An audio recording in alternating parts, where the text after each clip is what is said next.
అని చెప్పి మరొక్కసారి నిరూపించుకుంది. ఏదైతే గౌరవ రాష్ట్ర ముఖ్యమంత్రి వర్యులు ఈరోజు రైతులందరికీ రైతు భరోసా పథకం ఈ రోజు నుండి వారి ఖాతాలో పడుతుందని చెప్పడం జరిగిందో దాని ప్రకారం ఇవాళ మనకందరికీ రైతు భరోసా డబ్బులు ఎకరానికి 6,000 చొప్పున రైతులందరికీ పడ్డాయి. దీనికి ప్రత్యేకంగా గౌరవ ముఖ్యమంత్రి రేవంత్ అన్న గారికి అలాగే పాలకుర్తి నియోజకవర్గ ఎమ్మెల్యే గారు యశస్విని రెడ్డి గారికి అలాగే ఇన్ఛార్జి వర్యులు జాన్సమ్మ గారికి ప్రత్యేకంగా రైతుల పక్షాన ధన్యవాదాలు తెలియజేస్తా ఉన్నాం. కాంగ్రెస్ పార్టీ అంటేనే ప్రజల పక్షం, కాంగ్రెస్ పార్టీ అంటేనే రైతుల పక్షం, కాంగ్రెస్ పార్టీ అంటే విద్యార్థుల పక్షం, సబ్బండ వర్గాల పక్షాన ఉన్న పార్టీ ఏదైనా ఉందంటే అది కేవలం కాంగ్రెస్ పార్టీయే.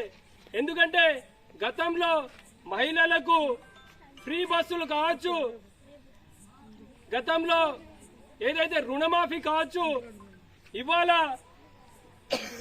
గత రాష్ట్ర ప్రభుత్వం చేయని పథకాలు ఇవాళ కాంగ్రెస్ పార్టీ చేస్తా ఉన్నది. ఏదైతే రేషన్ కార్డులు ఉన్నాయో 10 సంవత్సరాలు పాలించిన కేసీఆర్ ఒక్కరికి కూడా రేషన్ కార్డు ఇవ్వలేని దౌర్భాగ్యమైన పరిస్థితి నుండి ఇవాళ ప్రతి ఒక్కరికి రేషన్ కార్డు ఇచ్చే ప్రభుత్వం కాంగ్రెస్ ప్రభుత్వం.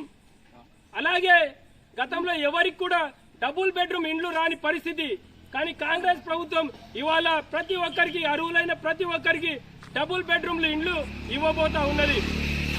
అదేవిధంగా భూములు లేని నిరుపేదలకు కూడా ఇందిరమ్మ ఆత్మీయ భరోసా పేరుతో ఇవాళ భూమి లేని నిరుపేదలకు సంవత్సరానికి 12,000 రూపాయలు ఇవ్వబోతా ఉన్నది. కాబట్టి ఈ దేశంలో ప్రజల పక్షాన ఉన్నటువంటి ఏకైక పార్టీ కాంగ్రెస్ పార్టీ. కాబట్టి రాబోయే రోజుల్లో కూడా ఖచ్చితంగా స్థానిక సంస్థల్లో కాంగ్రెస్ పార్టీ పక్షాన నిలబడేటువంటి అభ్యర్థులను మనం గెలిపించుకోవాలి. ముఖ్యంగా పాలకుర్తి నియోజకవర్గం అభివృద్ధి చెందాలంటే యశస్విని రెడ్డి గారి నాయకత్వంలో, జాన్సమ్మ గారి నాయకత్వంలో ఖచ్చితంగా స్థానిక సంస్థల్లో మన కాంగ్రెస్ పార్టీ అభ్యర్థులనే గెలిపించుకుంటే ఈ నియోజకవర్గం అభివృద్ధి చెందుతుందని చెప్పి ప్రత్యేకంగా ప్రతి ఒక్కరిని కోరుతా ఉన్నా.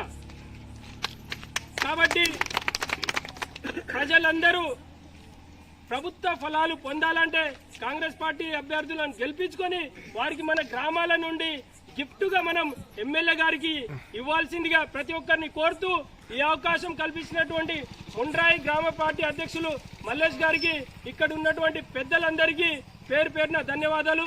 జై కాంగ్రెస్, జై కాంగ్రెస్.